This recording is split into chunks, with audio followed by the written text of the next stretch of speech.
హనుమంతుడిని శివాంశ సంభూతుడని పవనపుత్రుడని అంటూ ఉంటారు కదా, అసలు ఆయన జన్మ రహస్యం ఏమిటి? వాగర్తావ్య సంప్రక్తౌ వాగర్త ప్రతిపత్తే జగతః పితరౌ వందే పార్వతీ పరమేశ్వరౌ. ఆంజనేయాయ విద్మహే వాయుపుత్రాయ ధీమహి తన్నో హనుమ ప్రచోదయాత్.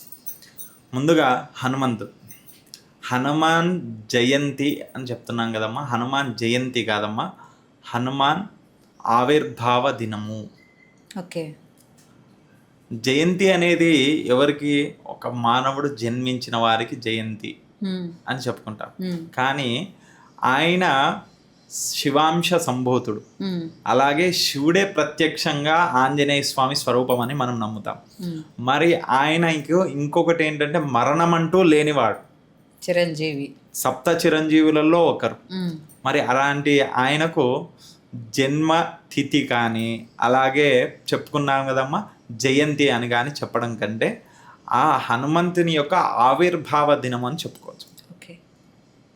హనుమంతుని యొక్క ఆవిర్భావ దినంగా మనం జరుపుకోవచ్చు. కాబట్టి ముఖ్యంగా హనుమంతుడు ఆవిర్భావం ఎలా జరిగింది? ముందుగా మనకు ఈ యొక్క ఆంజనేయ స్వామి యొక్క విషయం చెప్పుకోవాలంటే మీరు అన్నట్టుగానే ఆంజనేయ స్వామికి ఎన్నో పేర్లు ఉన్నాయి. ఏంటి? ఆంజనేయ స్వామి అని, హనుమంతుడు అని, కేసరి నందడు అని, అంజనీ పుత్రుడు అని చెప్పేసి, వాయుపుత్రుడు అని చెప్పేసి ఇలా ఒక్కొక్కరు ఒక్కొక్క పేరుతో ఆయనను పిలుస్తూ ఉంటాం. ఏదైనా భక్తి శ్రద్ధలతో ఆయన నామస్మరణ చేయడమే దాని యొక్క మూలం. అయితే ఆంజనేయ స్వామి జన్మకు రహస్యం. ఆయన ఒక్క కారణం చేత కాదు, ఎన్నో కారణాలకు ఒక్క అవతారం ఎత్తితే వాటి కారణాలన్నీ తీరిపోతాయని మనము రాముని గురించి చెప్పుకున్నాం. అవును. అలాగే ఇక్కడ ఆంజనేయ స్వామి గురించి కూడా అలాగే. ఆంజనేయ స్వామి కూడా ఆయన జన్మకు కారణం ఏమిటి అని అంటే రాముడి యొక్క దూతగా తాను ఉండాలి. ఓకే. ఎప్పుడైతే రాముడు మానవ అవతారంలో జన్మిస్తాడు అనగానే అక్కడ శివుడు తాను పార్వతీపతిగా ఉండి అక్కడ వారందరూ దేవతల మధ్యలో ఆయన ఒక మాట చెప్తాడు.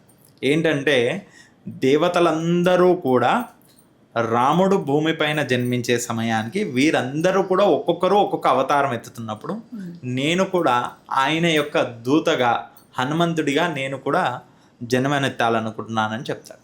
అంటే పార్వతీమాత సరే అంటుంది. కానీ ఆమె కూడా వస్తాను, నేను కూడా వస్తాను అని అంటుంది.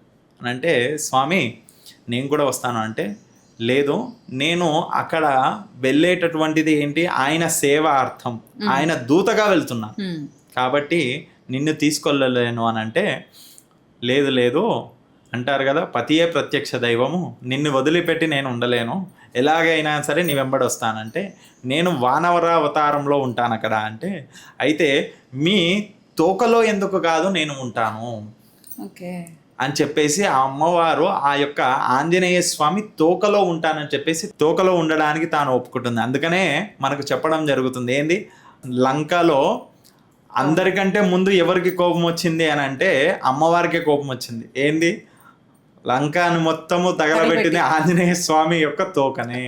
ఎందుకంటే తన సోదరి లక్ష్మీదేవి స్వరూపమే సీతామాత కాబట్టి ఆ లంకనంతా తగలబెట్టింది ఈ యొక్క హనుమంతుని తోకనే.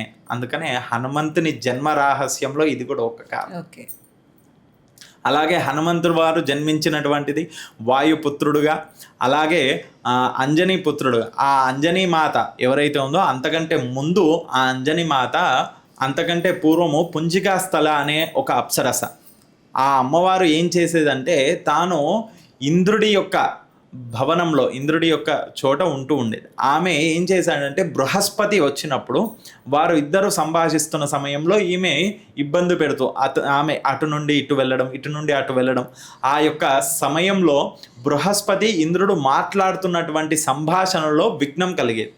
అది చూచినటువంటి బృహస్పతి తనను ఈమె అప్సరస ఆమె అలా చేయడం వల్ల తన ఆలోచన శక్తి మరలిపోతుంది, నేను మాట్లాడుతూ ఉంటే నన్ను ఇబ్బంది పెట్టింది కాబట్టి అని చెప్పేసి ఆమెకు శాపం ఇస్తాడు. ఏం శాపం ఇస్తాడంటే నేను మాట్లాడుతున్నప్పుడు నన్ను ఇబ్బంది పెట్టావు కాబట్టి నువ్వు భూమిపై ఒక వానరునిగా, వానరి అవతారంలో జన్మిస్తావు అని చెప్పేసి శాపం ఇస్తాడు.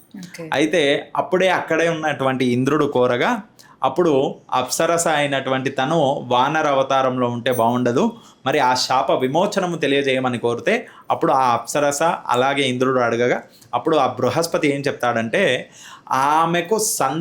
ఆమెకు ఒకరు వివాహమాడి సంతానం అవ్వగానే తాను ఏదైతే పూర్వ శరీరం ఏదైతే ఉందో వచ్చేస్తుంది అని చెప్పేసి చెప్పడం జరుగుతుంది. ఆ మాట ద్వారానే ఆ యొక్క హనుమంతుల వారు ఆ అమ్మవారి యొక్క గర్భము దాల్చి కేసరిగా ఆ అమ్మవారు అంజనిగా జన్మించి అంజనిని కేసరి వివాహమాడిన తర్వాత వారికి సంతానముగా ఆంజనేయ స్వామి జన్మిస్తాడు, హనుమంతుల వారు జన్మిస్తారు. అందుకనే అంజని పుత్రుడు కేసరి నందనుడుగా చెప్పడం జరుగుతుంది. మరి వీరిద్దరికీ కూడా సంతానముగా ఇంకా ఒక విషయం ఏమిటంటే మన రామాయణంలో చెప్పుకుంటాం.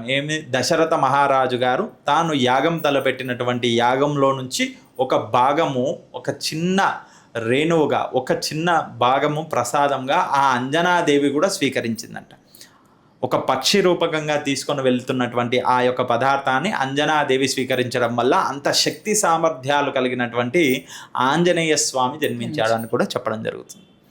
ఇవన్నీ కూడా ఒక్కొక్కటికి ఒక్కొక్క కారణంగా చెప్పడం జరుగుతుందమ్మా. కాబట్టి ఇలా ఆంజనేయ స్వామి జన్మకు ముఖ్య కారణం అని చెప్పొచ్చు.